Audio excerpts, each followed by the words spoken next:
Hello Internet, welcome back to another episode of Pokemon FireRed and LeafGreen. In the last episode, the gym in Celadon City was full of tough trainers and preparations had to be made. We took on Celadon City gym leader Erica's Vileplume with Butterfree and won handily. We departed the gym. And we departed our... What? Why would I go to the restaurant? I don't know what does that mean? Okay, in the last episode, we did everything we could do up through our 4th gym battle here in Celadon City, including getting ourselves a shiny Vaporeon, Umi, which I have learned is pronounced because I now have a friend named Umi, and I was told I have been pronouncing it wrong all this time. And it's not gonna get better. I am gonna probably continue pronouncing it wrong, but at least I know now. Okay.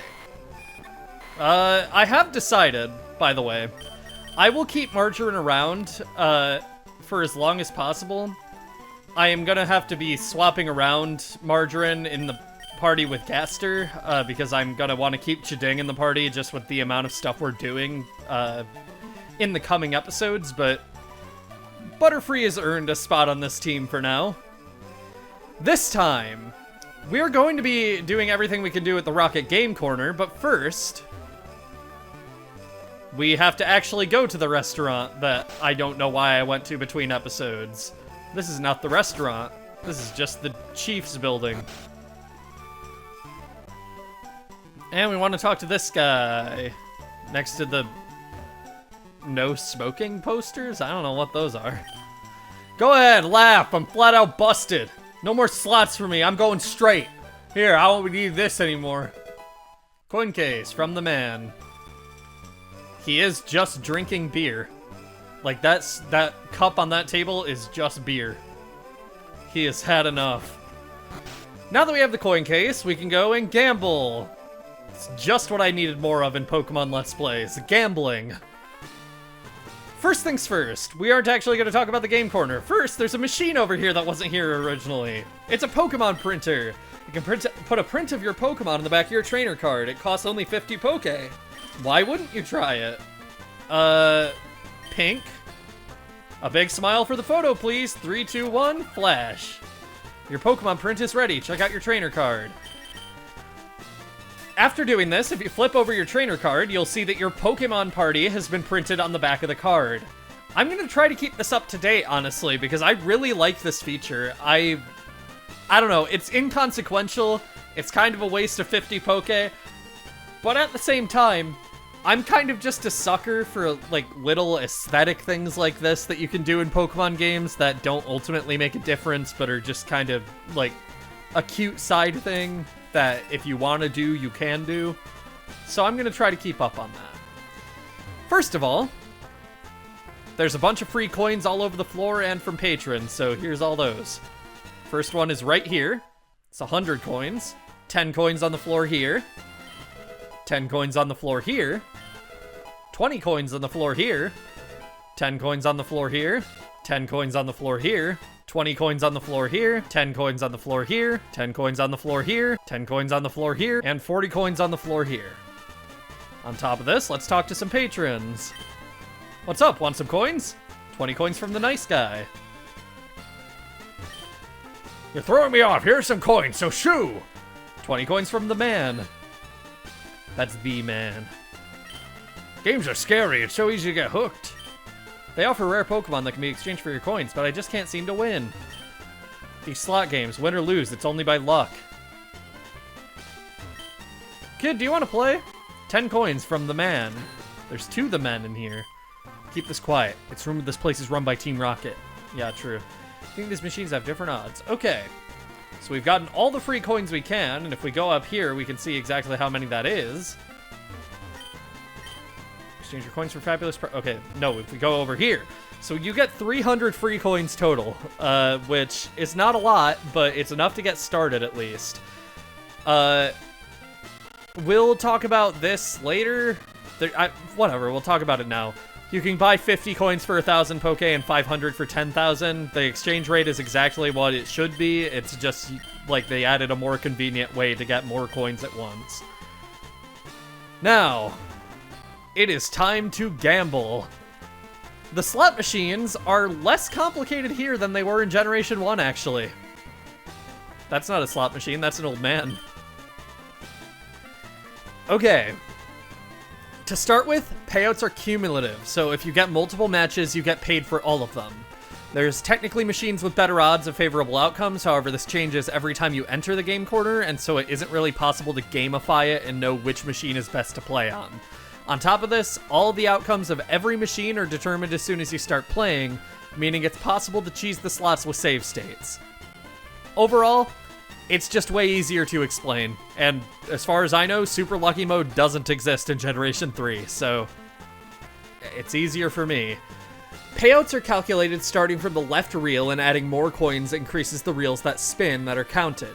So 3 coins is the most you can bet, and it counts all 3 rows as well as diagonals. Just 1 coin in the middle is just the middle row. That in the middle of that sentence was not necessary. As for the possible payouts, 3 sevens gets you 300 coins, 3 Rs gets you 100, 3 Pikachus gets you 15, 3 Psyducks or Slowpokes, depending on version, gets you 15, 3 Magnemites or Voltorb, depending on version, gets you 8, 3 Shelder or Staryu, depending on version, gets you 8, 3 Pokeball Cherry, or 2 Pokeball Cherries gets you 6, and 1 gets you 2. My luck is not gonna be like good here, but we won something there and there. Cool, we're back. We broke even. I'm gonna bet 3 every time. What? Okay. I'll take it. I'll take an early 777. It takes forever to count out the credit that you get for this.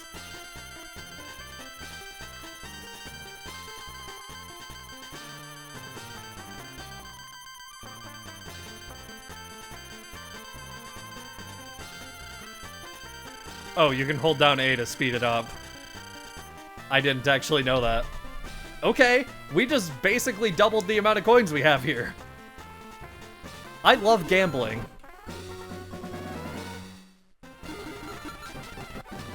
I got another 777! Oh my god! I'm just... They can never let me gamble.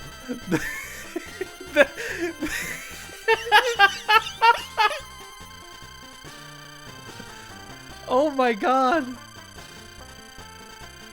I fucking love gambling. I should go to an actual casino. Holy shit. I got another one!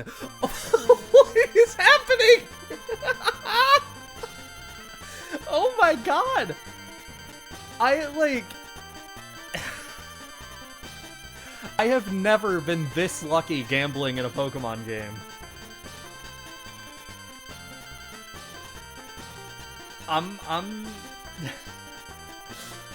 Okay.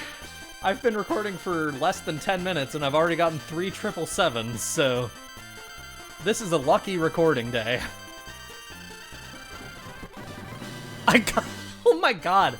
Literally, as long as you keep just getting 777s, it doesn't matter how many coins you're betting, because overall you're still making enough to pay it off. This is 4 777s in less than 15 minutes. I love gambling. Here's all the points, by the way. I should have had that on screen when I was talking about them earlier.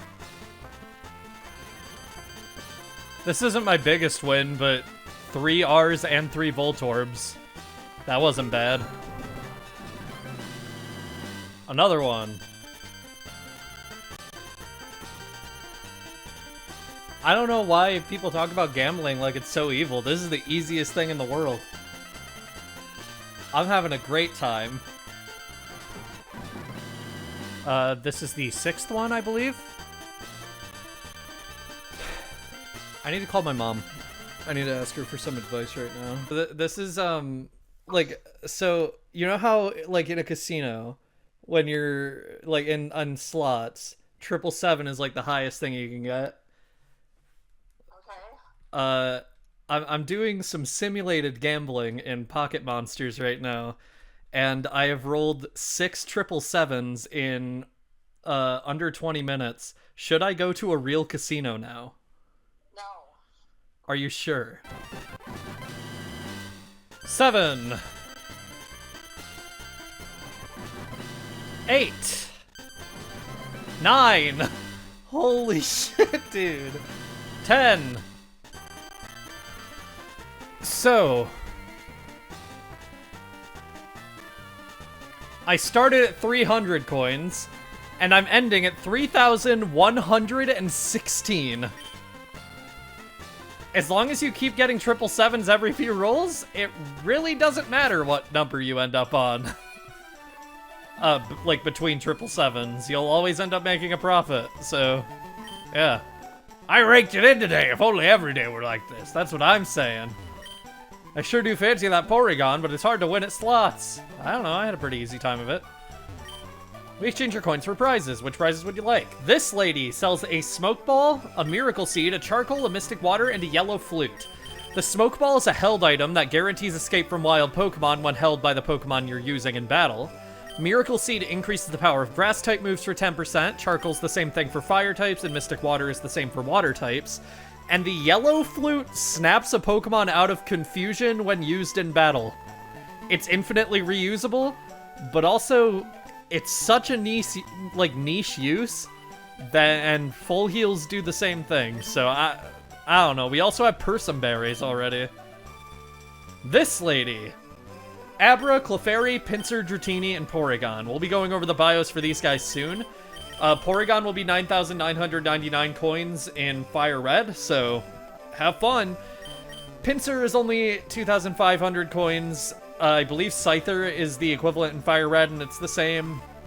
None of these are really worth buying here except Porygon. The rest of them you can catch elsewhere. And this person, TM 13, 23, 24, 30, and 35. I don't have enough for any of these yet, and I got 10 777s. These are all incredibly useful TMs, and I want to get all of them, which means I'm going to be doing a lot of grinding off screen, and I mean grinding off screen. I'm not cheating in the coins this time, so yippee! TM13 is Ice Beam. It deals damage and has a 10% chance to freeze the opponent. It's an Ice-type move. It's 100% accuracy. It's pretty good. TM23, Iron Tail. This deals damage and has a 30% chance to lower the target's defense stat. However, this move is only like 75% accurate, if that. So, it's the strongest steel move in the game, tied with Meteor Mash. It's just also inaccurate, so I don't know. TM24, Thunderbolt, deals damage, has a 10% chance to paralyze the target. This is a great move. TM30 is Shadow Ball. It deals damage and has a 20% chance to lower the target's special defense, despite the fact it's a physical move. That's a bit annoying, but it was probably just copy and pasted from Crunch. And TM35 is Flamethrower. Deals damage, has a 10% chance to burn the target. Oh no. Oh no. Oh no! Okay, so I fat-fingered the reset button because I have my reset button bound to C and I have A and B bound to Z and X. This was something I originally changed for the Shiny Hunt for Eevee in Red, Blue, and Yellow, and I just never changed it back because I figured, oh, I'll never be stupid enough to fat-finger the C key. Turns out I was wrong. No harm done. PK Hex to the rescue. Thank God. Anyway, yeah, all of these TMs are great. I want to grab all of them. I'm going to be doing it off screen. No shit, why would I do this on screen? You've already seen how easy it is to gamble here, so I'm not really pressed about doing this particular thing off screen. But for now, we're not gonna go like crazy doing all that yet. I mean, maybe between this and the next episode, I don't know. This episode's gonna take forever to record, so it might be mid-episode, I don't know. Anyway, we know what we have to do to this guy. Why wouldn't I lead with Lamp? Lamp needs the experience. Let's do this. I'm guarding this poster. Go away or else.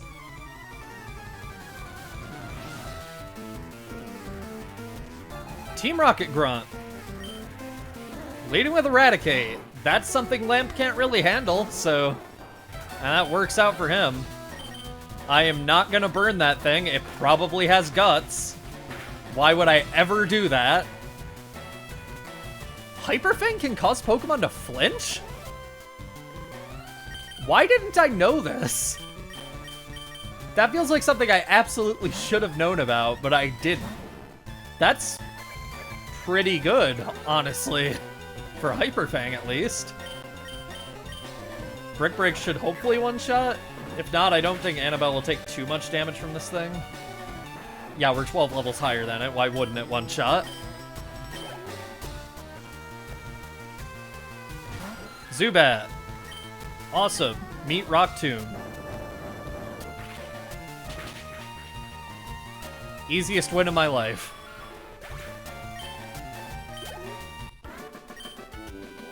Dang. So true, actually. The Team Rocket hideout might be discovered. I better tell Boss.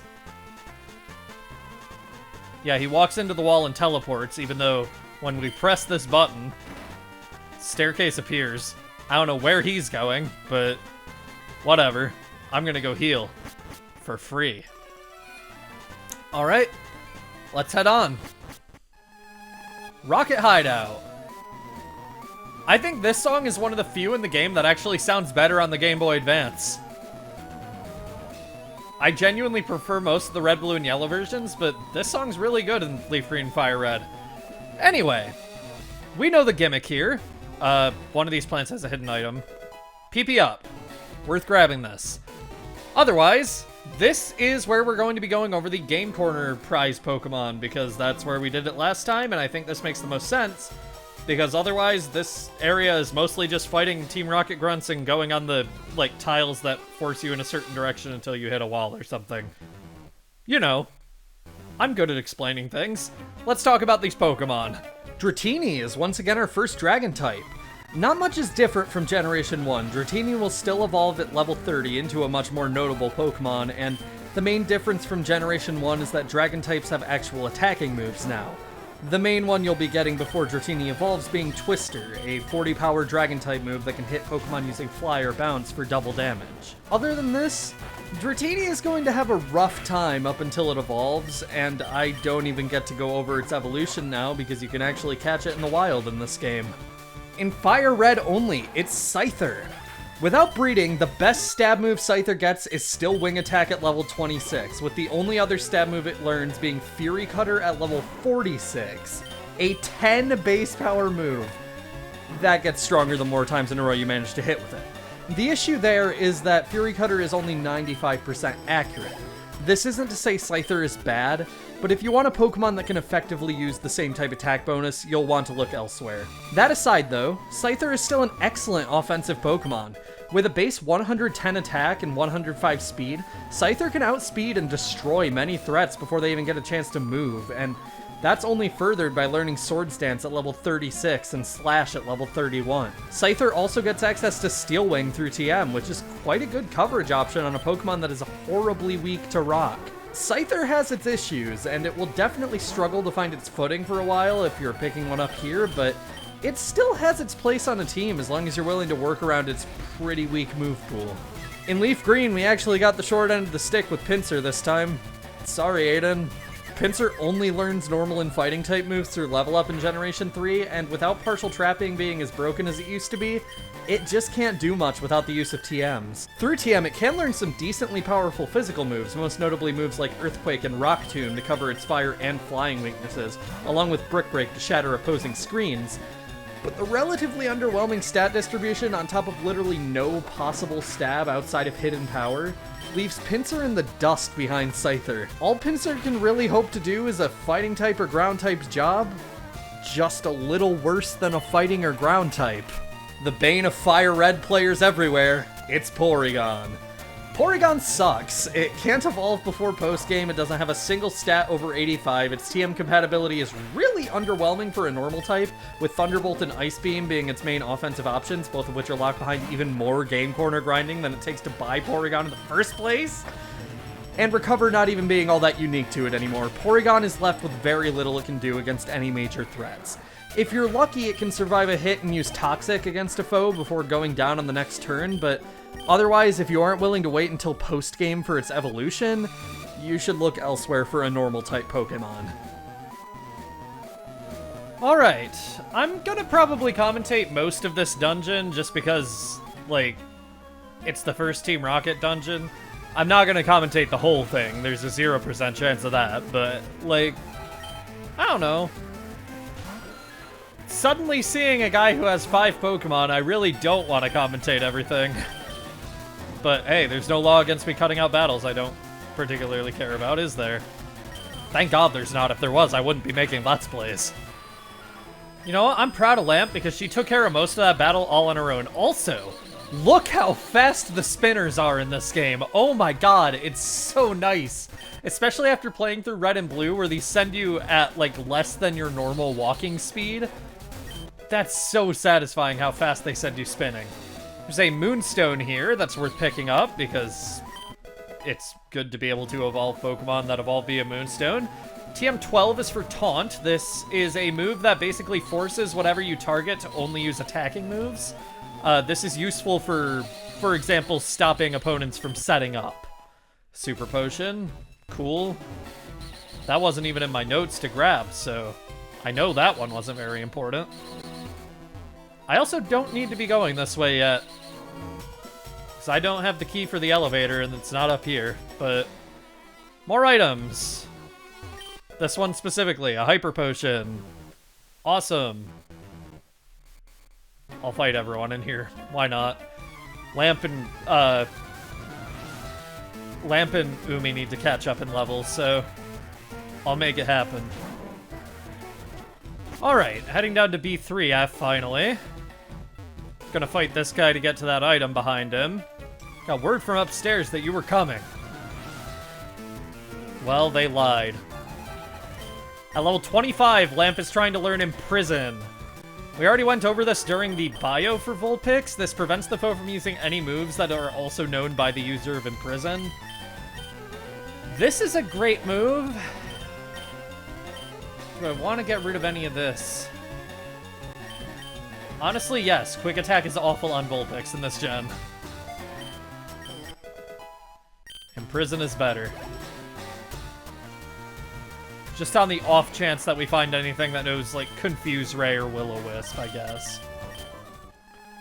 Behind this Rocket Grunt, TM21 contains Frustration. This is a move that can range from, I believe, like 31 base power to 102 base power. It's at its maximum power when the user has 0 friendship with the user. This move is pretty useless in single player, because, I mean, if you're using a Pokemon on your team, its friendship is going to go up every time it knocks out an opponent. So Frustration just gets weaker and weaker as you continue using a Pokemon. It's the opposite of the move Return that we got earlier, with the difference being Return is, like, great. It gets better the more you win, while Frustration gets worse the more you win. So, yeah. By the way, look at this.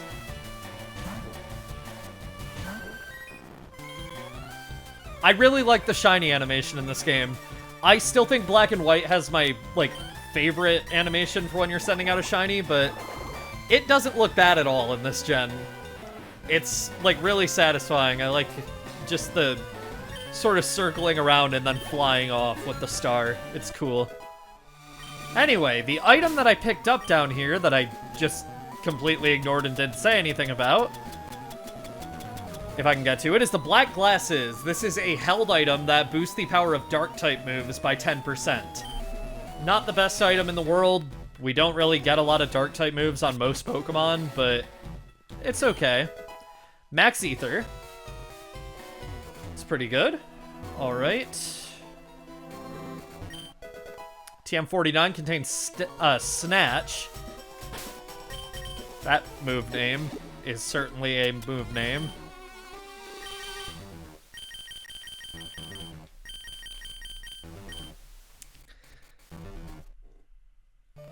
Snatch steals the effects of the foe's healing or status-changing moves, so if you know an opponent is going to use a move like Recover, or, for example, Swords Dance, you can use Snatch, and your Pokemon will use that move instead. They won't be able to. It's alright.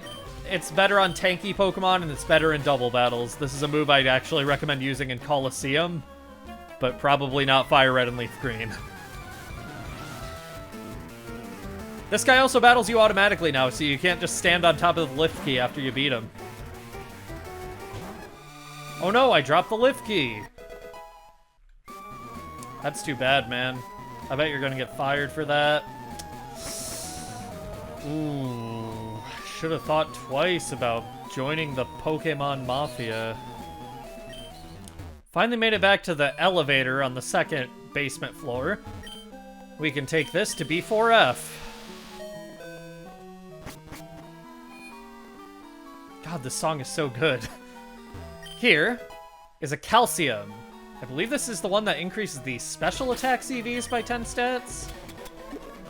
I should probably start using vitamins as I pick them up, honestly, other than PP ups. So I will use this on Umi. Why not? He's new to the team. He could use it. What other vitamins do we have? None. Okay. Maybe I have been using them as I get them. I don't remember. How can you not see the beauty of our evil? There's not really a lot of beauty in, like, murdering animals for no reason. I know you. You ruined our plans at Mount Moon. Yeah. Your plans at Mount Moon kind of sucked, though, so, you know. So the door directly behind these guys is opened. We want to check behind this plant to get a net ball.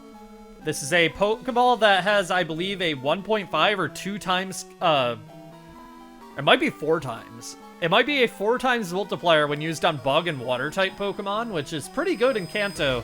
There's a lot of bug and water Pokemon. And a Nest Ball. This is more effective when catching Pokemon that are of lower level than yours, up to level 30. And at level 30 and onwards, it just has a 1 times multiplier like a Pokeball. We're at the point in the game where we can still use this kind of, but it's not going to be at its maximum effect almost ever. Anyway, here we are. So, I must say I am impressed you got here. Team Rocket captures Pokemon from around the world. They're important tools for keeping our criminal enterprise going. I am the leader, Giovanni. For your insolence, you will feel a world of pain.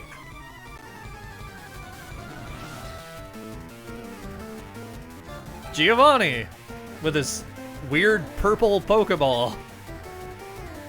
Leads with Onix, level 25, Rock Ground type, Rock Head for the ability, knowing the moves Rock Throw, Bind, Rage, and Harden. Lamp is a terrible lead for this battle, but she's also the lowest leveled, so she gets to be in the lead all the time. I'm gonna switch into Umi. Gotta get used to it. Just gonna go for Water Pulse, even with 2 Hardens.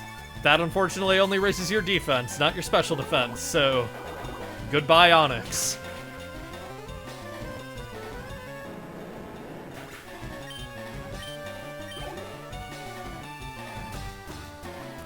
Rhyhorn. Rhyhorn is level 24, Ground Rock type, Rock Head for the ability, knowing the moves Stomp, Fury Attack, Scary Face, and Tail Whip.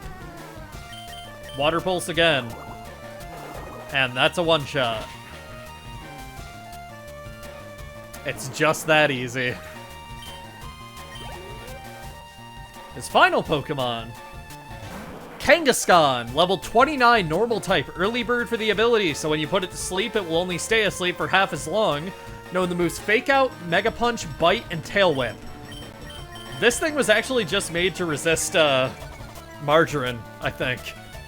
Early bird to prevent it from staying asleep for long enough that Margarine could get Dream Eater off. And that's about it. Otherwise, I don't know. Kangaskhan's good, but it's not, like, good, you know?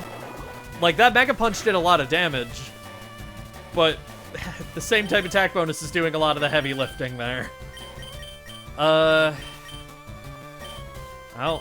I mean, any of these 3 can withstand a hit from this thing. I just don't want Umi to faint and lose that level up that we're getting from this. It doesn't matter. Any of these would knock out. Brick Break is funny because it hits the baby. Don't take that out of context, by the way.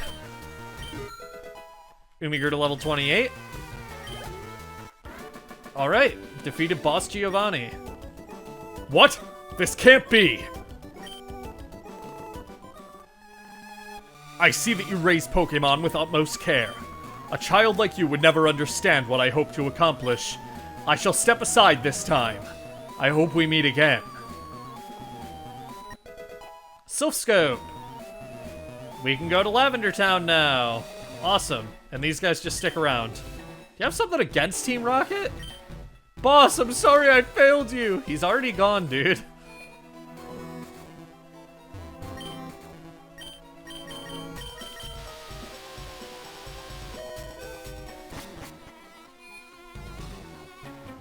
Oh, one more Team Rocket grunt.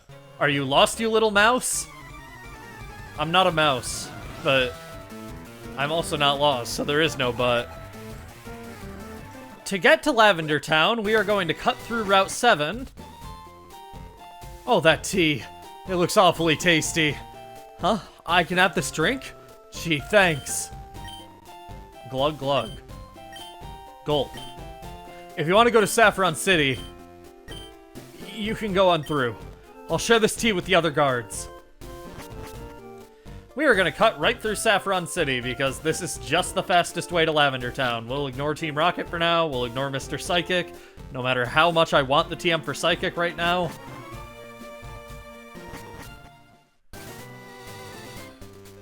Cut through Route 8.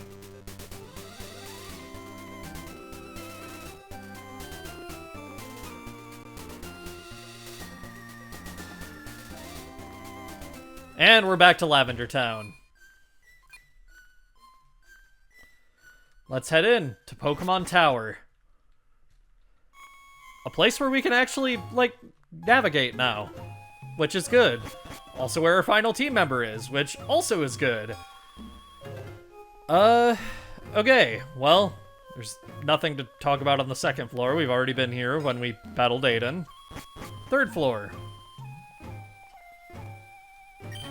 Be gone, malevolent spirit! I'm not a malevolent spirit, but I will be gone soon. As soon as I'm through with the dungeon. While I'm battling the trainers and the ghost-type Pokemon in here, let's go over the ghost-type Pokemon in here, because they're pretty good, and one of them is a team member, so I'm sure we should probably know what we're doing with our team member. That makes sense to me. Here we go. Ghastly is quite good even before evolving.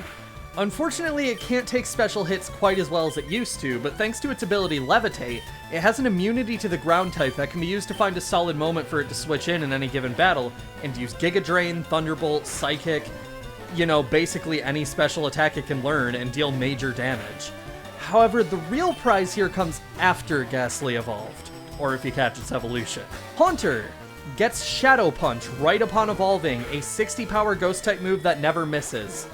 While Ghost is unfortunately a physical type in Generation 3 for some reason, this is still a Ghost-type move that isn't explicitly fixed damage. If you're able to EV train Haunter and attack and are willing to put up with a still underpowered move, this gives us an option for Ghost-type damage. Aside from this, Haunter's access to TM and Move Tutor moves remains incredible just as it was in Generation 1, meaning it still has the ability to explode when threatened, and it can easily deal with the vast majority of its opponents. Just keep it out of the way of Psychic-type Pokemon. Haunter can't outspeed most of them, Ghost-type moves won't KO most of them due to it being a physical type, and Haunter can't really tank a direct hit from a Psychic attack. Gengar is basically just more of Haunter. If you liked Haunter, Gengar is just that, but better. It learns even more moves, especially through move tutors, and Shadow Ball at level 45 gives it an even better Ghost-type option to actually deal some damage to Psychic types, which Gengar can actually do thanks to its higher speed and marginally better attack. Cubone has received a much-needed upgrade in this generation, now having an exclusive held item 5% of the time called the Thick Club that doubles it and Marowak's attack stats. This single-handedly turns them into an absolutely devastating physical attacker, but for now let's stick to what you can do with Cubone. Without TMs and move tutors, Cubone can only use normal and ground-type moves, most notably Bone Meringue, a 50 power move with 95 accuracy that always hits twice. This pairs quite nicely with Focus Energy, a move it learns a few levels earlier that increases the critical hit rate to 1/4 instead of 1/16. With this boost, Cubone has a 50% chance of landing at least one critical hit with Boomerang, and that damage can add up quite quickly when paired with a Thick Club. Through TM, Cubone can add many fighting and rock-type moves to its arsenal, allowing it to cover the same weaknesses as most other ground types. The only major difference is that Cubone gets a free doubled attack stat and an ability that allows it to synergize well with other Pokemon if you pick up Lightning Rod and are expecting to be in a lot of double battles. Yeah, Cubone is just good now. These trainers are taking a while to fight. Not because their Pokemon are particularly strong, just because Lamp is so bad at using attacking moves. Well, I wouldn't even say that. It's because Lamp's only attacking move is Ember. But, you know, also haven't encountered a single wild Pokemon yet. And there goes that. Okay. Wild Ghastly appeared. We can actually see what ghost Pokemon are now. I'm going to save catching a Ghastly until after we've caught Haunter. Just so, like, I don't have to go back to a Pokemon Center just to get Haunter in the party. Otherwise, this tower is exactly the same as it used to be. I'll cut ahead to whenever I have something interesting to say. Feels like all the Ghastly that these channelers use have, like, been knocking themselves out with Curse. Curse is a move that behaves differently depending on what Pokemon is using it. If you're a Ghost type, it will cut your HP in half in order to inflict a status effect on the opponent, which basically just deals, like, a 5th or a 6th of their HP and damage every turn. And if you aren't a Ghost type, it raises your attack and defense by 1 while lowering your speed by 1. I mean, it's a fine move, but Ghastly keeps using it when it gets below half health and just knocking itself out. And it's very entertaining, to say the least. Come, child, I have purified this space. You can rest here. So, this spot will still heal your Pokemon. She doesn't mention white magic anymore, so that doesn't exist anymore in this universe, I guess. We got the Cleanse Tag. The Cleanse Tag, when held by the lead Pokemon in your party, decreases wild encounter rates by 33%. So, yeah, that's pretty helpful. It's not as good as just spraying a Repel, but it's okay. It works. Yet another Ghastly kills itself with Curse. Tragic.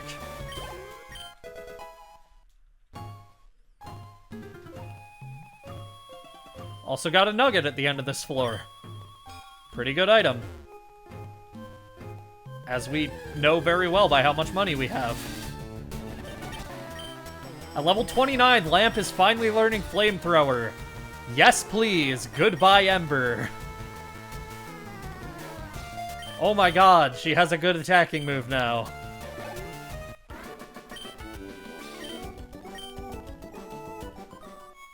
And also, I think she's ahead of Umi now. Yeah. Took a while, but they're caught up to each other now. I found a Haunter, but it's the wrong gender. I'm not, like, backing down on this. I need a male Haunter. Oh, I found a Cubone. That's pretty rare. I'm still gonna save catching it until I have a, like, Haunter in my party, though, so too bad. Down here, rare candy. Getting a lot of these lately. Be gone, intruders!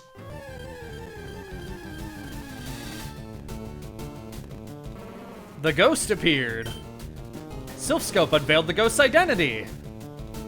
The ghost was Marowak. Marowak is level 30. Rockhead or Lightning Rod for the ability, knowing the moves Headbutt, Leer, Focus Energy, and Bone Meringue. This is a boss, not a wild Pokemon. We can't catch this thing. Water Pulse might even just one-shot it, honestly. It's not even holding a Thick Club, so it doesn't get the doubled attack stat that Cubone does when it holds a Thick Club. That was a good hit. This is going to be a better hit. Alright. Marowak is down. Level 29 for Umi. Pretty good. The ghost was the restless spirit of Cubone's mother. The mother's spirit was calmed. It departed to the afterlife. Cool! On to the final floor. It's just a gauntlet of Team Rocket grunts, as usual. No more Jesse and James. They were exclusive to Yellow. And also, I guess, Let's Go Pikachu and Let's Go Eevee, but that's in the future from now. We have no way of knowing that. One grunt down.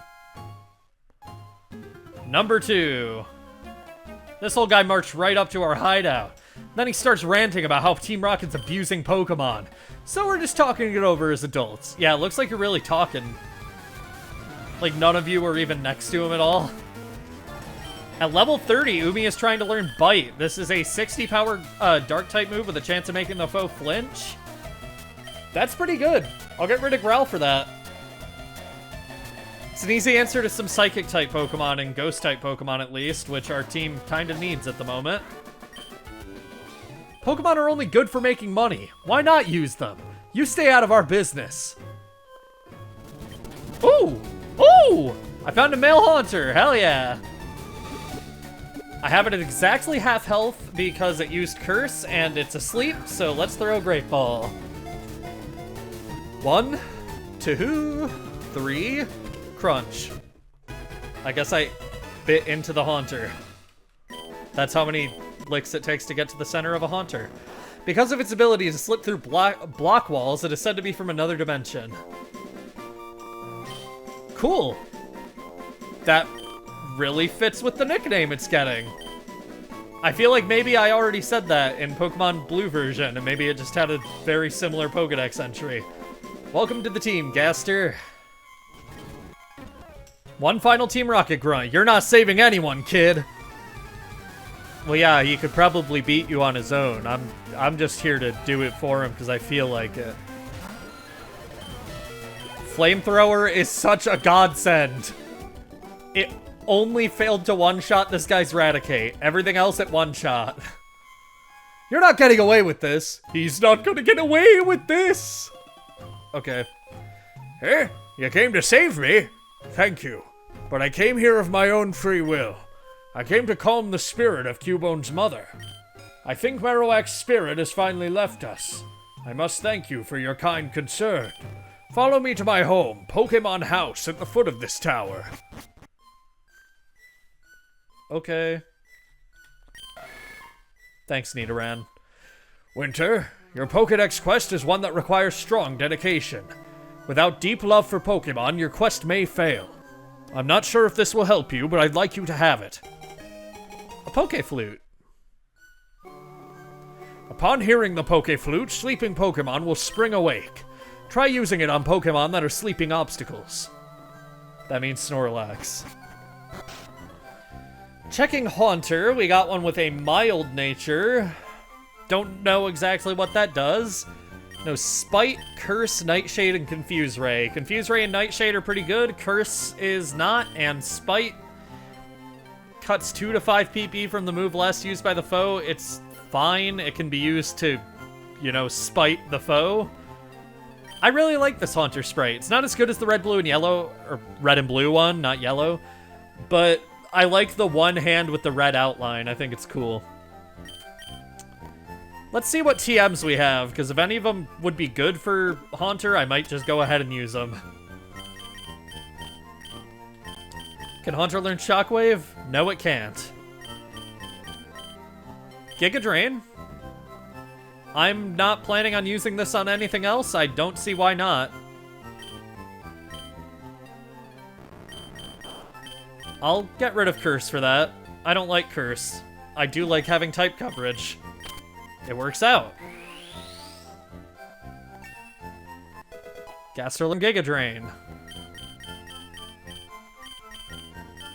And that's all. But hey, one move is better than no moves. Before we leave Lavender Town, jerkish wild Pokemon had to interrupt me. Before leaving, press A on this spot and you'll notice there is no hidden item here. Same as for the step forward. This is the exact spot Professor Professor Mr. Fuji was standing on. On this tile, want to go into your bag and find the item finder and use it. 3 stars. The item finder's shaking wildly. There's an item buried underfoot. Dug up 1 sooth bell from deep in the ground. This is a special type of item from the item finder. There are a few items in this game that you can only find if you use the item finder on a specific tile. This is just the first of, like, 5. I'll be showing every single one of these in this Let's Play. As for what the sooth bell does, the sooth bell basically makes it so the holder's friendship grows a lot faster. It's fine, it's good for friendship evolutions, but there are no friendship evolutions until post-game, so otherwise just give this to a Pokemon you catch that you want to have its friendship grow quickly for return, probably. Or if you just want to have minimum power frustration, that's funny too. Back in Celadon City, we want to cut down this tree first. I forgot to put Farfetch'd back in the party. Alright, now cutting down this tree. There's a double battle here. Sometimes the intensity of our love scares me. Okay. Rapidash and Ninetales. That Rapidash is extremely underleveled, which is kind of scary. I'm gonna use Confuse Ray on that, and Water Pulse on the Ninetales.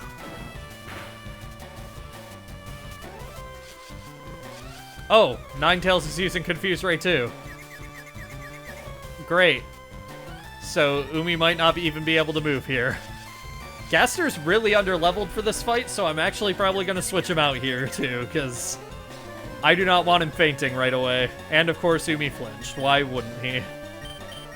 I'll switch into Annabelle. And I'm actually gonna use Water Pulse on Rapidash. If I'm switching into Annabelle, I'd rather target that Ninetales with a ground move than a water move, just to, like, target its worst defense stat. Good safeguard. I'm sure that's really going to make a difference in this battle, Ninetales. Dig on Ninetales, Water Pulse on Rapidash. Confusion is so annoying. It's maybe, like, one of my favorite status conditions to use against, like, other people and opponents. And one of my least favorites to actually have to deal with on my own side of the field, because, oh my god, stop hitting yourself. You know? It's annoying. For some reason, it's targeting Annabelle with Quick Attack. Great move. Ninetales is down at least. That is the most annoying of the two down. Rapidash is mostly just scary because Stomp is pretty high-powered coming from that attack stat, but you're still confused? You're still hitting yourself? Stop! Stop hitting yourself! I swear to God, if you don't snap out of it right now, Umi. Oh my God! And you... What the fuck is happening? How many turns is it possible to stay confused? Umi did not do a single thing in that battle. He just hit himself like 5 times. But Jed looks cool even in a loss. Sure. I'm sorry, Jed is so cool. Listen, Leah, you need to focus less on me. Yeah, that sounds like a good relationship. How'd you get in? Good effort. Yeah, you don't have your satanic powers anymore, old man. I'm not scared of you anymore. No hidden items up here. Okay. In here? Oh dear, you found my secret retreat. Please don't tell anyone I'm here. I'll make it up to you with this. HM02. This is the HM for Fly. It's a wonderfully convenient move. Please put it to good use. We will put it to good use. I probably should have come and got this a lot earlier because this move is extremely useful. We have just unlocked fast travel. Using Fly, we can fly back to any city we've previously been to. Useful move. It actually goes beyond that, though, because in this game, we can use fly to previous Pokemon centers.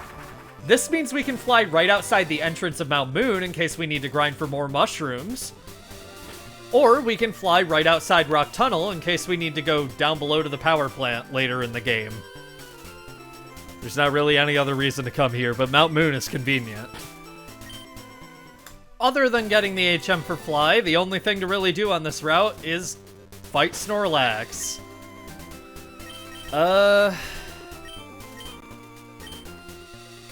Before fighting Snorlax, I think I should probably... Yeah, I don't want to risk missing out on this thing that I'm talking about right now. Alright, here we go. Want to use the Poke Flute? Yes, I do.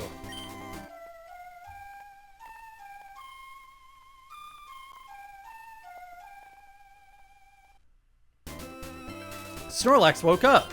It attacked in a grumpy rage.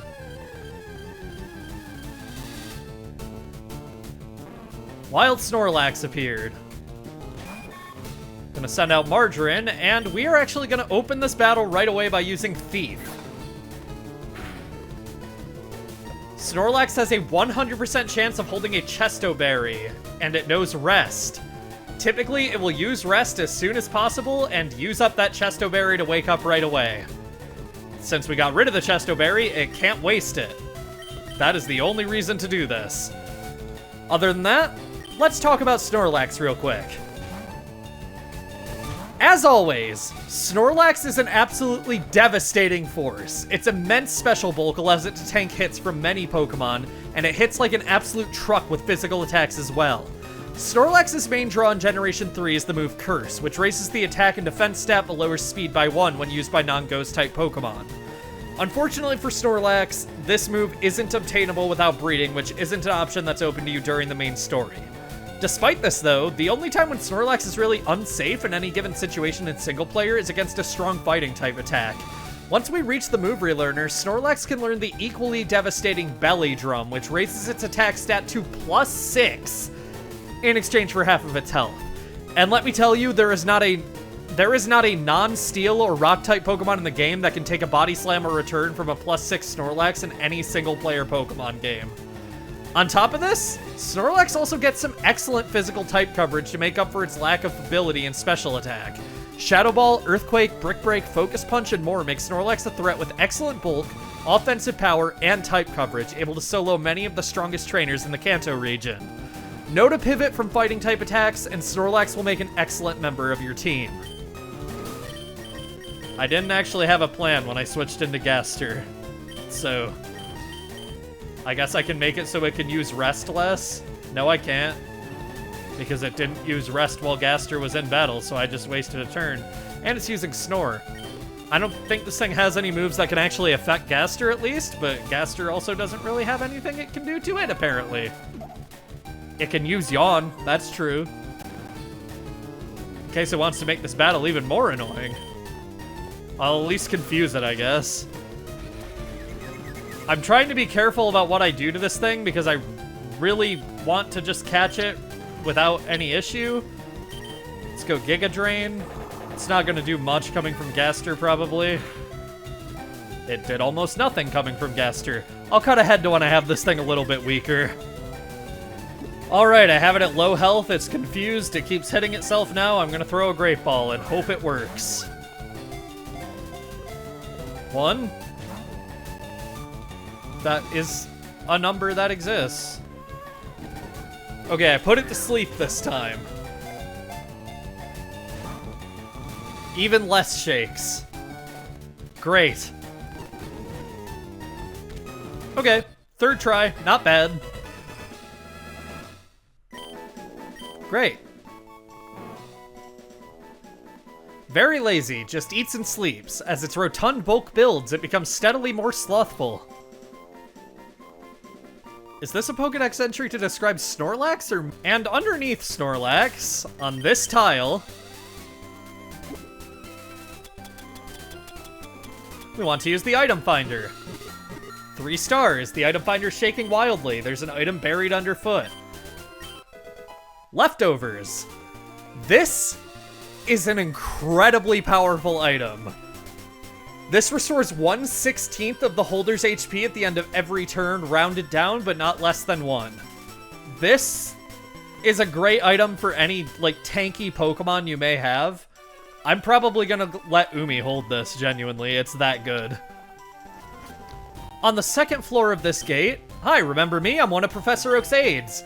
If your Pokedex has complete data on 40 species, I'm supposed to give you a reward. Professor Oak entrusted me with an amulet coin for you. So, let me ask you, have you gathered data on at least 40 kinds of Pokemon? I have. I've encountered 44 and caught 44, I think. You've caught around 44 kinds of Pokemon. Congratulations, here you go. Amulet coin. An amulet coin is an item to be held by a Pokemon. If the Pokemon appears in a winning battle, you'll earn more money. Specifically, the amulet coin doubles the prize money you get if the Pokemon holding it participates in a battle.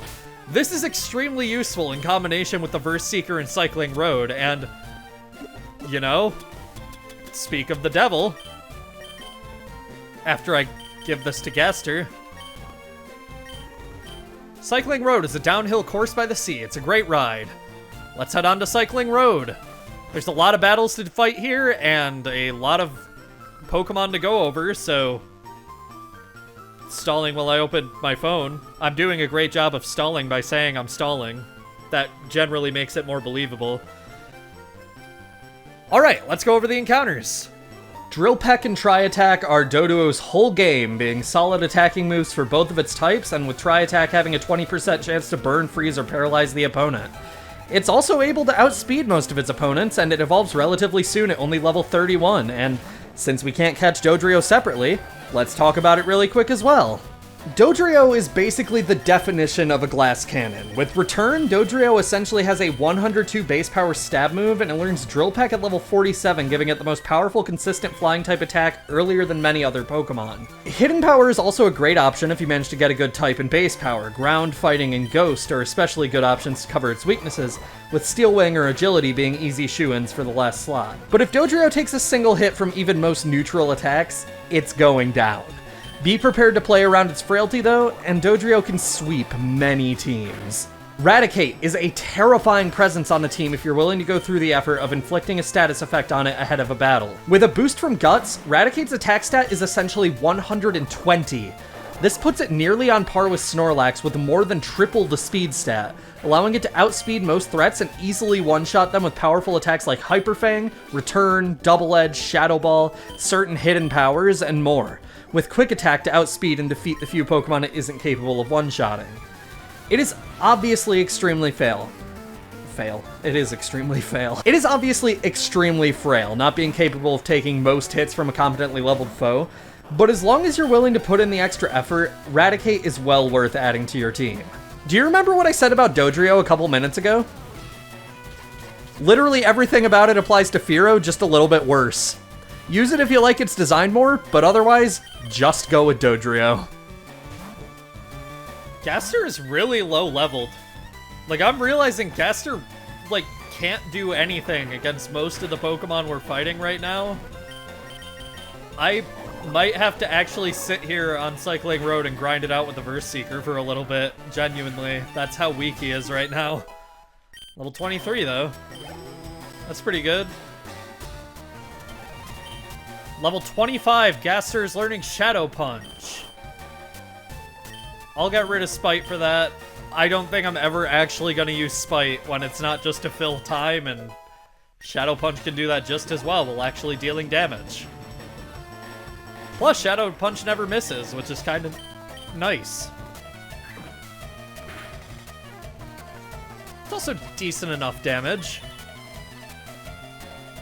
Same type attack bonus as doing some heavy lifting there, but that's fine. Alright, Victory Road is a... Victory Road? This is a different road. Cycling Road is much faster than it was in Red, Blue, and Yellow as a result of the bicycle being much faster. This also means it's slightly harder to control, like, how fast you're getting down the hill, but it's fine. It's convenient to be able to get down here faster. Otherwise, it's pretty much exactly the same, so I'll cut ahead to anything interesting that happens on the way down, but I doubt that will be anything other than battling. This guy has a Machamp! What the fuck? He has a Machop and a Machamp. No Machoke. What the? Okay. Oh, he used Foresight before, too. He can hit me. Good lord. It's not that scary, but, like, Machamp has some pretty good stats, so... Depending on your team, maybe that is scary. Another Machamp! Did the developers forget Machoke exists on Cycling Road, or... They just think Machamp fits these guys more? I don't completely understand what's going on here. It's terrifying. Okay, this guy has a Machoke. He said in his dialogue, I leveled up my Pokemon, but it won't evolve Y, so... You know, maybe that explains something.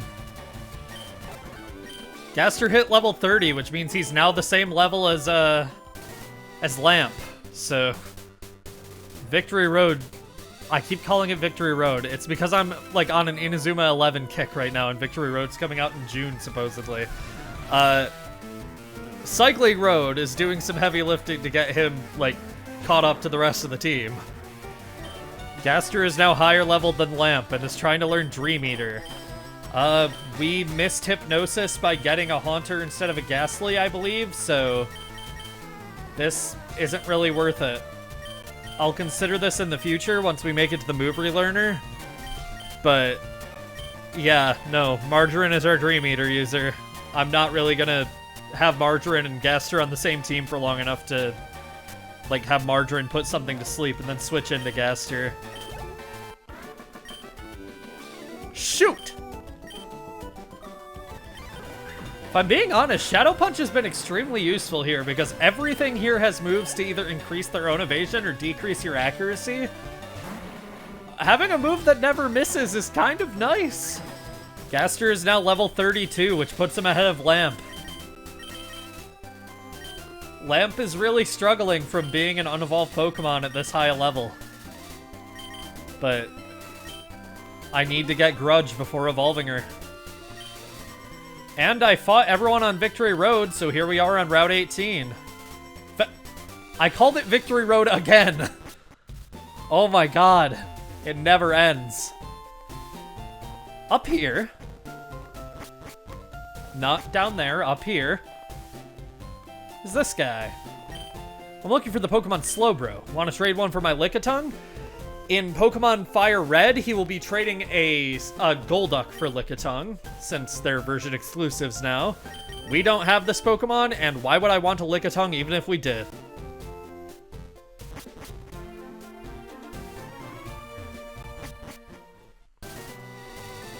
I'm gonna fight these guys too. Why not?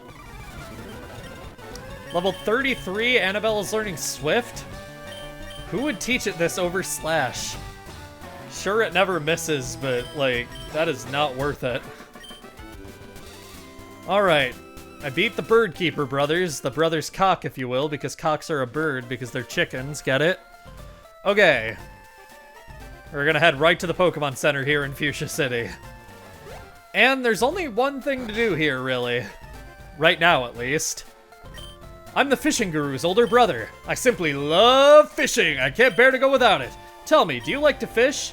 Grand, I like your style. I think we can be friends. Take this and fish, young friend. A good rod. Fishing is a way of life. It is like the finest poetry.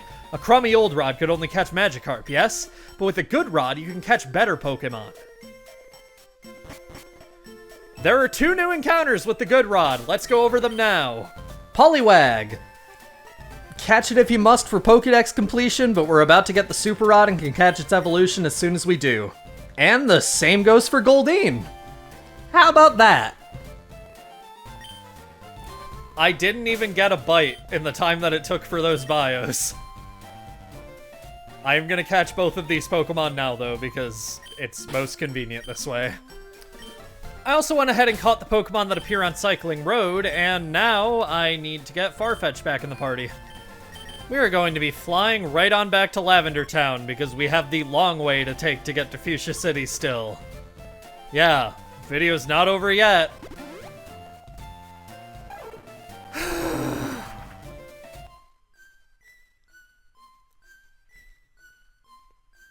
I think I'm actually going to take a break from now. This is going to be the first recording that I'm actually splitting into 2 sessions. So, I guess in the next session of this episode, we'll finish the recording. I've been recording for 2 hours. I think that's enough. I need to do some stretching. I've been sitting in a dark room playing Pokemon for too long.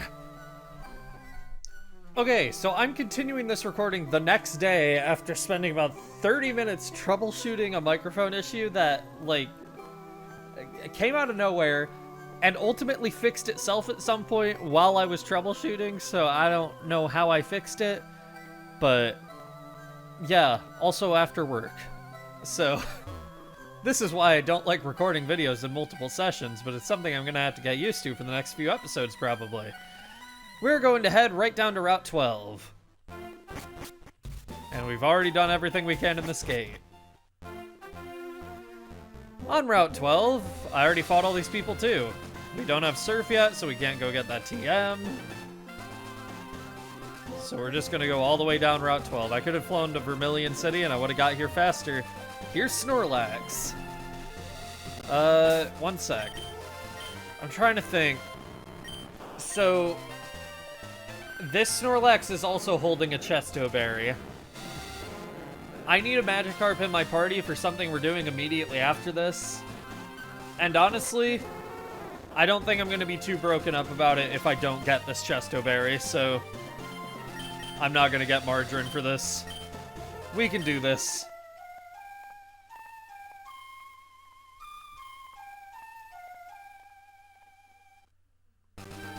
Snorlax woke up and attacked in a grumpy rage.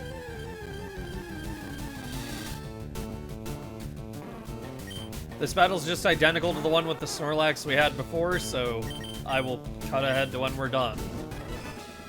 For the record, Lamp dealt with most of this Snorlax all on her own without Gaster's help, so good job, Lamp. I didn't need to catch it, I just wasted a bunch of Great Balls doing that. And now that I'm going back to buy more Great Balls, that just means Margarine could have been in the party, because I was going to go back to Lavender Town anyway. Funny how that works out. Alright, south of Snorlax, we have this house, and we know what we get here. I'm the fishing guru's younger brother. I simply love fishing. I can't bear to go without. Tell me, do you like to fish? Yes. Grand, I like your style. I think we can be friends. Take this and fish, young friend. Super Rod. Fishing is a way of life. It is like the finest poetry. From the seas to rivers, go out and land the big one, my friend. Now I have a request. If you catch a big Magikarp with that rod, I want to see it. As much as I love to fish, I also love seeing gigantic Magikarp. Okay, I have a Magikarp, so let's let him see it. Whoa, 40.1 inches! You have a rare appreciation for the fine poetic aspects of fishing. You must take this, I insist. A netball. I'll look forward to seeing greater records from you. So, if we take a look at this, which we already got one of these earlier in the same video, but it works especially well on water and bug type Pokemon. That means I believe it has a 4 times catch rate against them? Let me check real quick. Okay, so when used against a water or bug type Pokemon, the netball has a 3 times catch rate modifier, so it's really good when, like, a third of the region's Pokedex is water and bug type. Yeah, and as long as you keep showing him Magikarp that are bigger than the last one you showed him, he'll give you Great Balls forever. This is one of the very few renewable sources of, like, specialty Pokeballs in FireRed and LeafGreen, so maybe take advantage of this if you're planning to catch a lot of water and bug Pokemon. Alright, heading even souther still, there are more Pokemon to find here. There's tall grass eventually on the route, and we have a new fishing rod that unlocks a ton of new Pokemon that can be found on this route. So let's get these bios out of the way, because like half this video is bios, and I would like to get through them. That makes sense. Gloom stalls, and it stalls well. With all of the powder moves, Leech Seed and Moonlight at level 35, along with Giga Drain via the TM we got from Erica, Gloom has immense staying power against many opponents, and to make it even better, after getting Moonlight, you can evolve it right away using a Leaf Stone from the department store. Vileplume can do all that Gloom can do and more. With Sunny Day, Vileplume can effectively double its speed stat to 100, allowing it to outspeed many threats while also tanking their hits and stalling them out with the aforementioned moves. Vileplume also gets access to Aromatherapy once we gain access to the move relearner after Gym 7, essentially turning it into a cleric of sorts, able to heal off status conditions for the entire party with a single move. If you want a grass type that's good for inflicting raw damage, that definitely isn't Vileplume. But Vileplume is extremely good at stalling and supporting its teammates, and if that suits your playstyle, Vileplume is definitely worth picking up. Weepinbell is another Sunny Day user, using it to boost its speed stat to 110. But unlike Gloom, this isn't to benefit its ability to support its team. No, this turns Weepinbell into a deadly sweeper, both physically and specially. However, unfortunately, Swords Dance, one of Weepinbell's most important tools, is locked behind not only the post-game, but basically the very end of the post-game.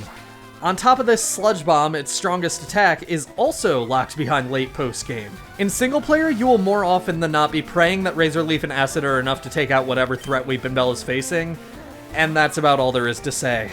Victory Bell's increased stats do allow it slightly more maneuverability, being able to use special focus sets.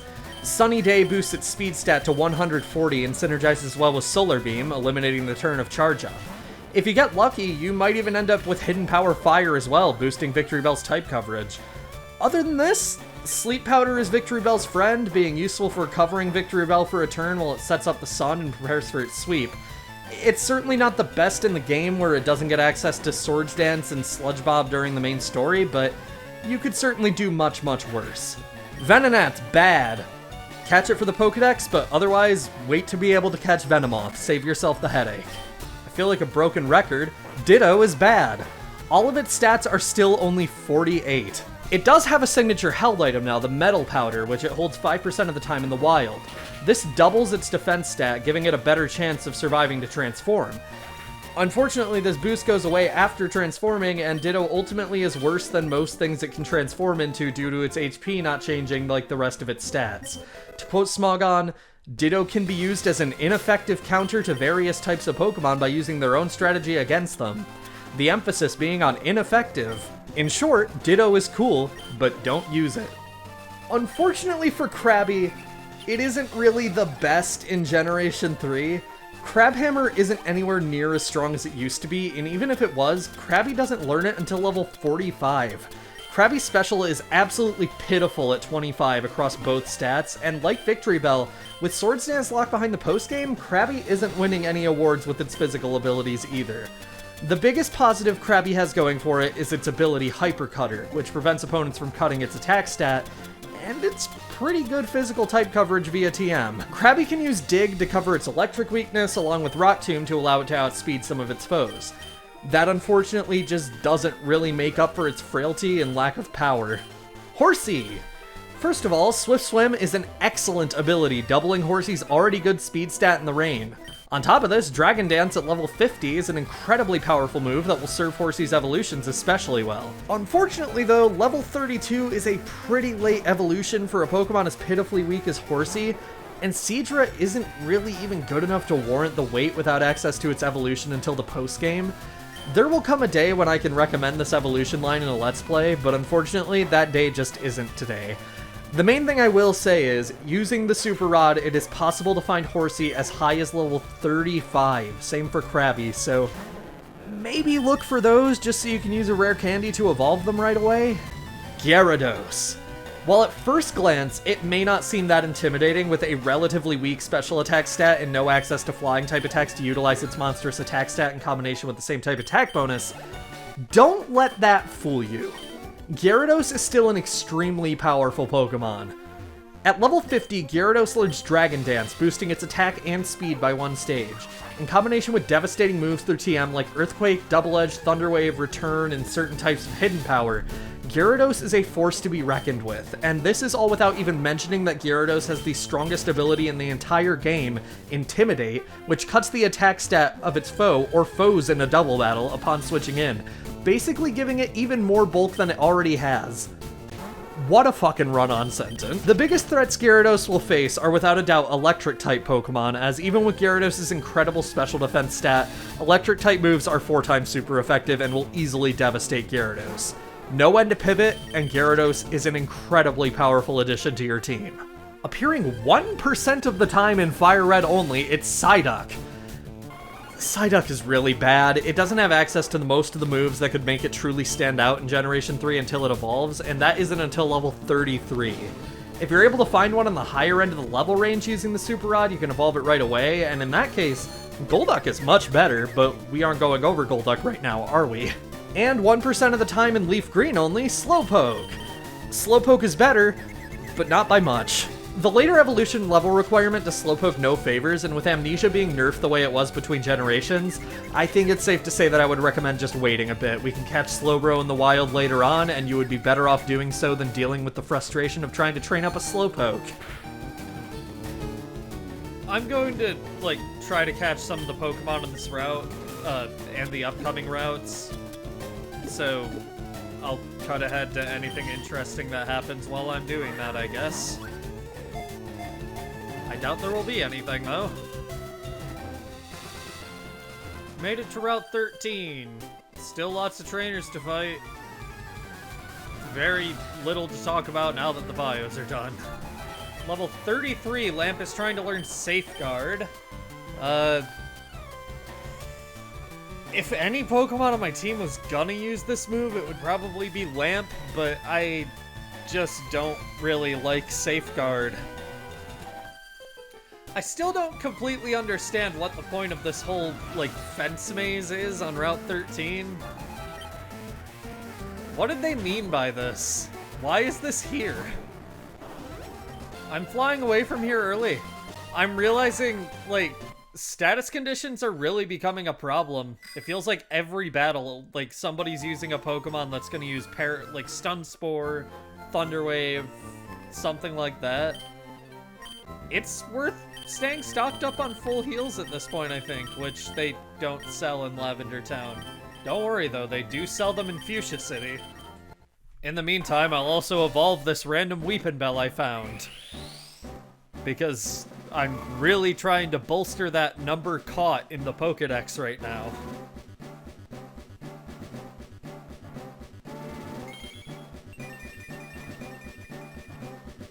God, it's so terrifying. I found a hidden PP up on Route 13, just below this camper. So grab that, because that's a really good item. Definitely wasn't there in Gen 1. Finally made it to Route 14. We're almost out of here. Almost. In about 40 minutes when I'm done fighting all the trainers on Route 14 and 15. Oh, a double battle. Awesome.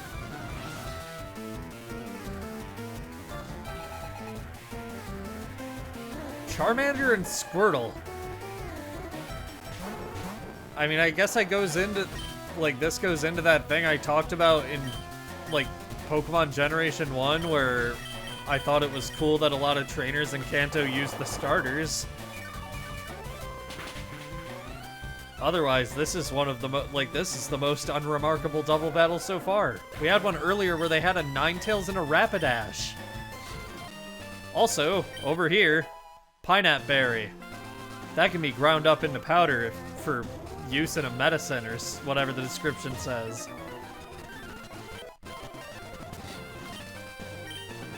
At the very end of Route 15, there was a TM that I got while I was speeding up. So, I assume it is what I think it is. Yep, Rain Dance. A heavy rain falls for 5 turns, powering up water-type moves. This is a pretty good move, with a lot of Pokemon actually, relying on it for their strategies. I personally probably won't be using it because it actually weakens fire-type moves too, and Lamp already is kind of struggling to get, like, decent power out of Flamethrower, but if you aren't using a fire-type, Rain Dance is pretty good. If you aren't using a grass-type with Chlorophyll too. Sun is just generally better in Kanto, I'd say, but Rain isn't bad. It can give water types a much-needed boost. Also, a double battle. You're perfect. Help me train my little brother. He's your little brother? Okay. Ron and Maya. Crush Kin.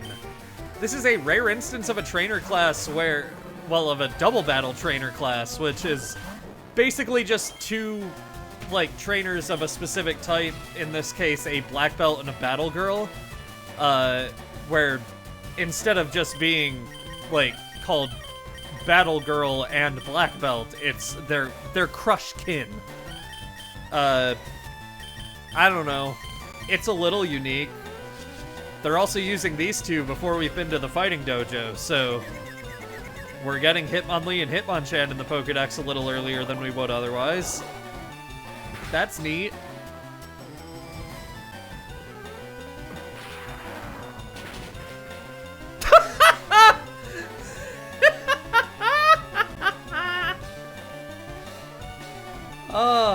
In case you were wondering if Hitmonchan is any good these days, don't you worry.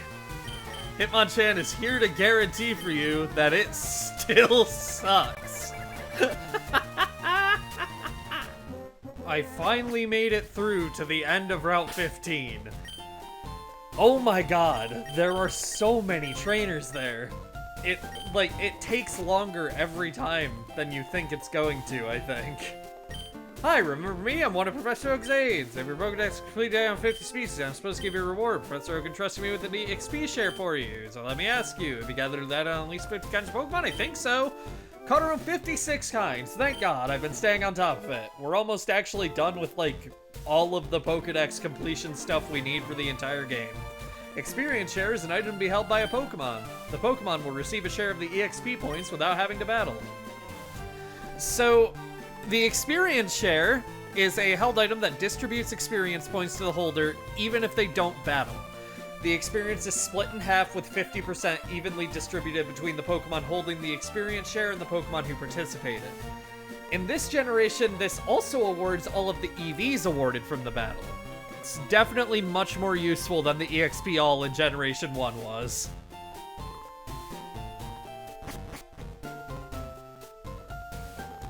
And we are finally in Fuchsia City, for real this time. Oh my god. Our first stop in Fuchsia City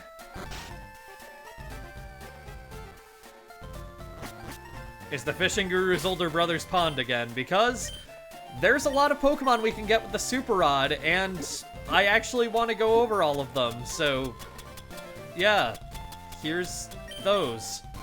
The most notable thing about Seaking is that at level 69, nice, it will learn Mega Horn, a 120 power bug move with 85% accuracy. This exists essentially just to cover its grass weakness better than Pet can, but unfortunately at a level that late, it may as well not even learn it. Otherwise, Seaking is about as generic as water types come. It gets Waterfall through level up and then can't forget it because it counts as an HM move. That's interesting. But otherwise, it gets a lot of ice and water type moves through TM, gets faster in rain, and doesn't take hits very well. Basically a textbook example of a water type Pokemon. In Viridian City, we can find Poliwhirl from level 20 to 30. Honestly, if you don't want Belly Drum on Poliwhirl, you should basically just evolve it right away using a Water Stone. Poliwhirl's increased speed over Poliwrath really just doesn't make a difference anymore due to the special stat change. Poliwrath is just objectively stronger. Belly Drum can be a fun option, but it's not the end of the world to go without it. Using a Water Stone. Poliwrath is pretty good. It has incredible TM compatibility, getting access to moves like Blizzard and Ice Beam, Earthquake, Psychic, Focus Punch, Brick Break, Rock Tomb, and more. And on top of this, is also a pretty decent user of Counter, using it to counter many flying-type Pokemon that are flat-out unable to one-shot it due to a lack of Drill Peck until high levels. Between its two abilities, I would recommend Water Absorb over Damp. Water Absorb allows it a free switch into opponents when you know they're going for a water move, and that can even provide it with a free healing if it was previously weakened by another opponent. Poliwrath isn't great at using water moves anymore, but its physical type coverage is very good, and I think it's worth trying it out on a team if you never have before. It's an interesting Pokemon to use. In Vermilion City with the Super Rod, we can find Staryu. Staryu is one of the most powerful Pokemon in Generation 3, and you don't even need to worry about teaching it moves through level up before evolving. As long as you catch it at a low enough level, it will come knowing Recover, and beyond that, all of its best moves become available via TM. Using a Water Stone, Staryu evolves into Starmie. With Surf through HM coming up soon, Ice Beam and Thunderbolt both being available through TM with enough grinding, and Recover to restore its own HP in a pinch, with Psychic and Rapid Spin being other options to give it more variety, Starmie is one of the most devastating special sweepers in all of Generation 3. One word of advice though before evolving a Staryu and wasting all of your Game Corner coins. Make sure it has Natural Cure, not Illuminate. All Illuminate will do is make wild Pokemon more common whenever Starmie is in the lead, and that gets annoying fast. There are very few Pokemon that can counter a healthy Starmie in single player aside from fast electric types. Maybe keep a ground type to synergize with Starmie. Otherwise though, Starmie is maybe the most powerful Pokemon we've come across yet. And last but not least, in Celadon City, we have a 1% chance of fishing up Grimer in the little pond. A sign of the pollution of the big city. Grimer is one of the only poison types in the game to get access to Sludge Bomb through level up, at level 43 specifically. Later if you evolve it into Muck. Other than this, Grimer is unfortunately not at its best in Generation 3. It has good type coverage via TM, but its stats outside of HP and attack are not good enough to support it. It lacks access to its most important setup move in Curse without breeding, and the fact that it doesn't evolve until level 38 is rough. Although luckily you can catch them in this pond as high as level 40 if you want to skip the grind. So as you saw up in the corner, I did go ahead and actually catch all these Pokemon that I was talking about while I was going over the bios. I had to cut a little bit out of the Grimer hunt because it lasted over an hour. So I'm gonna take this video back chronologically a little bit, show you that Grimer hunt, at least any of the interesting stuff that happened, because let me tell you, some interesting stuff sure happened.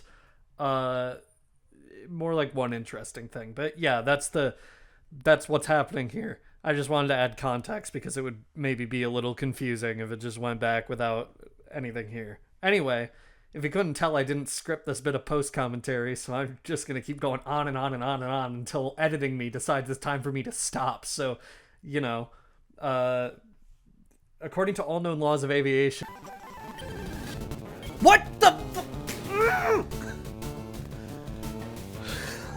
Oh my fucking god!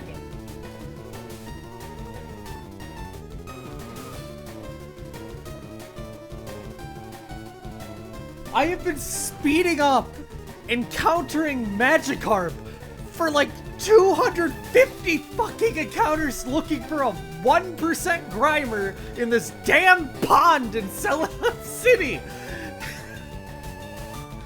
Oh my god!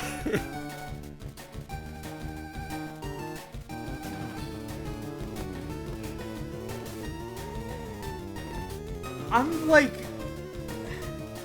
okay, I have therapy in 30 minutes. This is gonna go into a third recording session.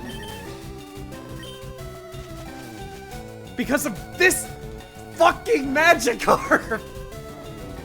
I don't even need the Grimer. You can catch Grimer later at a rate that isn't 1%. It's just sunk cost fallacy. I need to find it here now. I've already invested the time.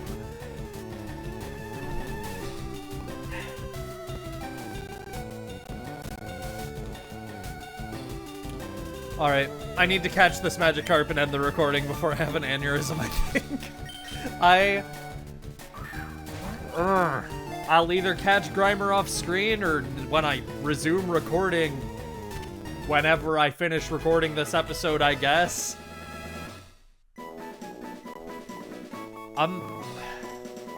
Man, this is the least satisfying shiny of all time for me, I think. Call it sunk cost fallacy. I'm literally moving on to my 3rd day of recording this video, but I am so invested in finding a Grimer in this pond that I'm just gonna keep doing that instead of actually making progress in recording this video. Finally! Oh my... And it's 1 level off from the maximum! Oh my god, okay. Well, it was worth it, I guess, because now if I want to just get Muck in the Pokedex off screen, I can do that. I'll take it. I wish it didn't, you know, take finding a shiny Magikarp first to be able to find it. But this is now the highest level Pokemon I have. I mean, once I catch it. But that's right now, so... Cool. Appears in filthy areas, it thrives by sucking up polluted sludge that is pumped out of factories.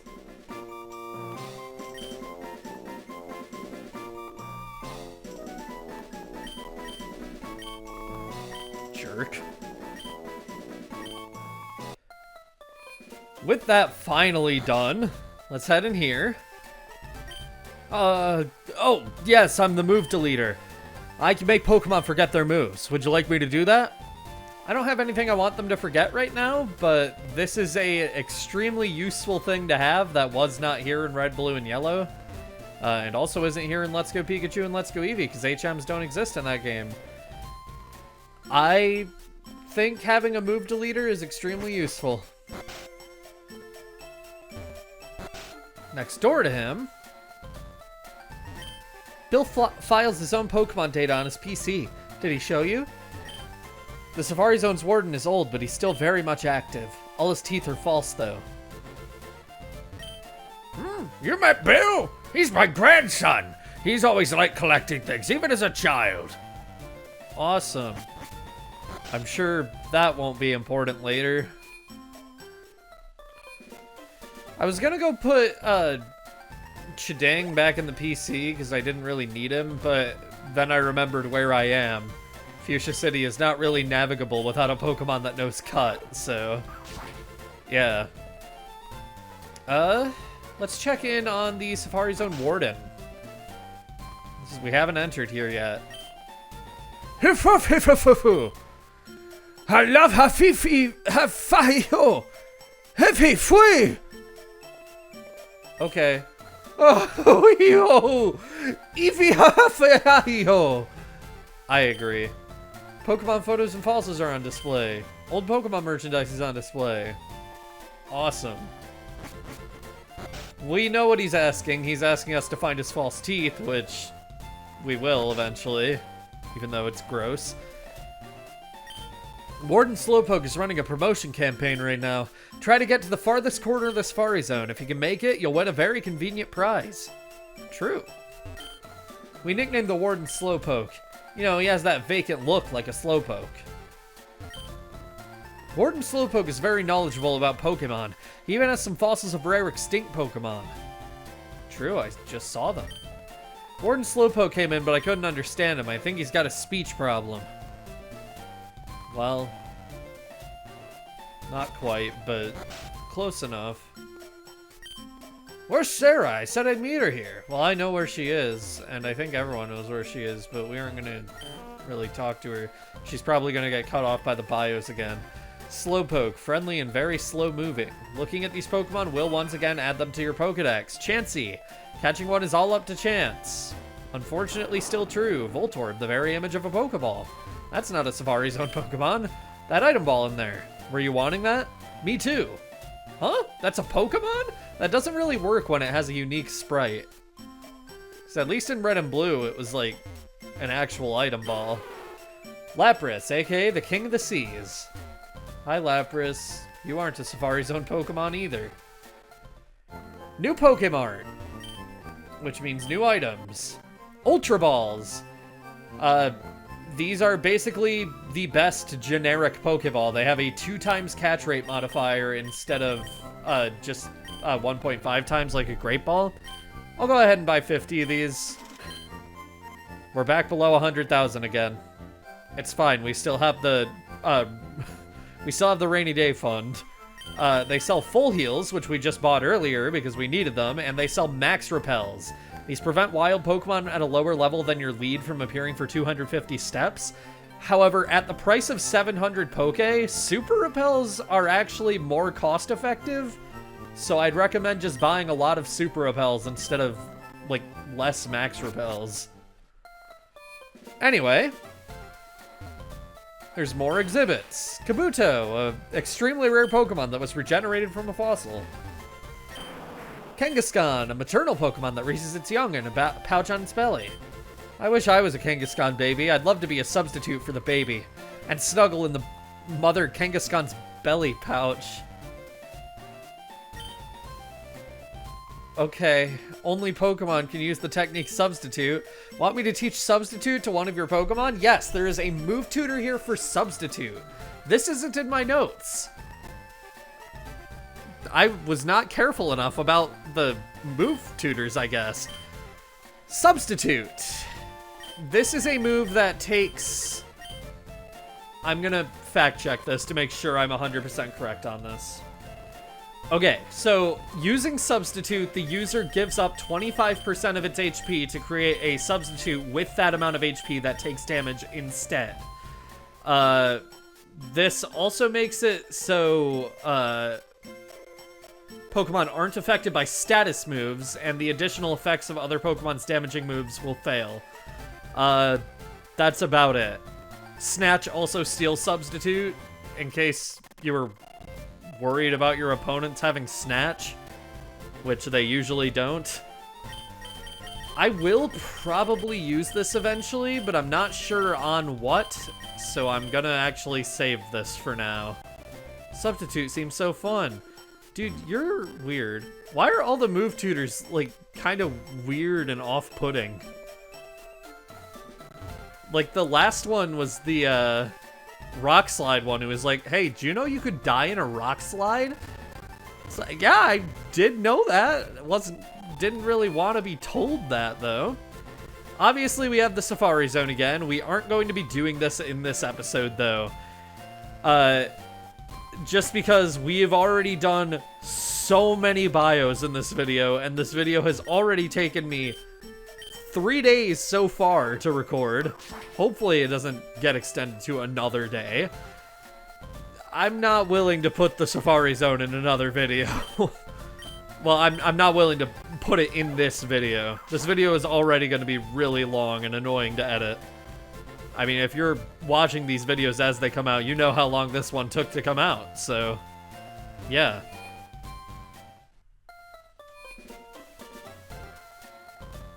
Alright, with that, we have explored everything in Fuchsia City that I actually wanted to look at for now, so we are going to head straight into the gym. Alright. Yo, champ in the making! Fuchsia Gym is a tricked-up place. It's riddled with invisible walls. Koga might appear close, but he's blocked off. You have to find gaps in the walls to reach him. The walls are a little harder to notice here than they were in Generation 1. Just look out for the white pixels in the corners. If there's white pixels in the corner of a tile in here, that is a wall. Anyway.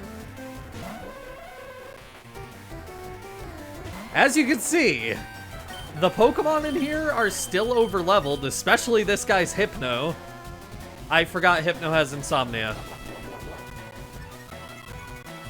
Well, that doesn't bode particularly well. I don't think Razor Leaf's gonna do too much. Yeah, and it has Psychic. Okay, that might be the end of Hicket in this battle. Okay, not quite. I am gonna switch out right now. Margarine, what do you have? I could go for Sleep Powder and then Thief. At least Thief would be super effective damage. This Hypno is really scary. Sometimes you fight this Hypno and then you, like, sort of just instinctively run from the... Why did I go for Sleep? I just tried to use Sleep Powder on it. I know I can't use Sleep Powder on this thing. Umi has decent special defense and can use Bite. Yeah, this Hypno's terrifying. Like, I've seen this thing, like, scare a lot of people off from this gym. Because it's just so weirdly strong for this point in the game. And this goes for red, blue, and yellow, and FireRed and LeafGreen. It's just always over-leveled. It's, like, always just the scariest thing you can fight at any given point in this game. What? Extraordinary! So, you mix brawn with brains. Good strategy. That's remarkable for a child trainer. Well, I didn't use many brains there, judging by the fact I tried to use sleep powder on a Pokemon with insomnia twice. Honestly, I'm only leading with a cat so I can get her up to level 37, just because that would be satisfying for my brain. But once she gets there, I think I'm probably going to switch Margarine into the lead, because this is actually Margarine's final gym in this Let's Play. I kind of... Like, I wanted to keep her around just because I think using Sleep Powder Dream Eater against Koga would be really funny. And honestly, like, Gaster does not have the moveset, really, to handle Koga in this particular game. I think by this point, in Red and Blue, like, Gaster already had Thunderbolt. I'm not doing that grinding right now. I mean, I probably will when I'm done recording to get Thunderbolt, but, you know what I mean. Anyway, not much interesting in these battles. This guy is just going to be using a bunch of Drowsy and I think probably a Kadabra, so I will cut ahead to the next interesting thing. Heket grew to level 37, beating this guy's Kadabra. I also study the way of the ninja with Master Koga. Ninja have a long history of using animals. Okay. Tamer Edgar. This is, I believe, the last appearance of any trainer in this series using a whip. As far as I know, beyond this point, like... I mean, Tamers also exist in Let's Go Pikachu and Eevee, and they still use a whip, but... outside of that, at least. Until that point, this was the final one. Other than that, not much else interesting to say about this guy. Tamers are just poison-type users, mostly. Sometimes they have Sand Slash, too, but... you know. Okay, I beat all the trainers in here. Didn't even take that long, but one of them actually took out, like, half my team, so... don't underestimate Hypno. That's what I did, and that's a mistake. Okay. Here we are. I want to make sure I'm leading with who I want to lead with. I am leading with who I want to lead with. That's good. I don't think Annabelle is going to get much use here. Just because coughing and wheezing have Levitate now. Maybe she could be useful against Muck? I don't know. Let's battle. A mere child like you dares to challenge me. The very idea makes me shiver with mirth. Very well, I shall show you true terror as a ninja master. Poison brings steady doom. Sleep renders foes helpless.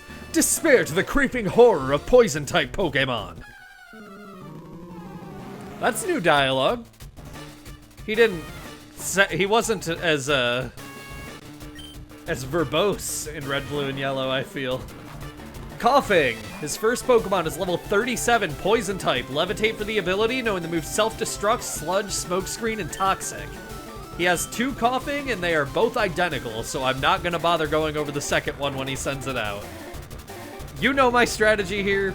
It's worked in the past. Margarine is at the point where she's getting a little bit weaker, but I'm going to trust in the basically 100% accuracy Sleep Powder gods, and, you know, Coughing special defense being awful. And that'll probably get us through. Muck! Okay, level 39, Poison type. Sticky hold for the ability, so if it's holding an item, it won't be able to drop it even if you use, like, Knockoff or Thief on it. Knowing the moves Minimize, Sludge, Acid Armor, and Toxic. Sleep Powder.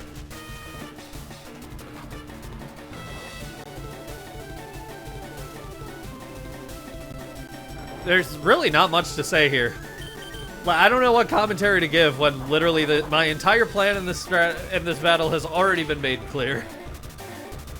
Okay. Muck does have pretty good special defense, so... Muck is sort of the one thing that could throw a wrench in this plan. And it's just focusing on raising its physical defense. So never mind, I guess.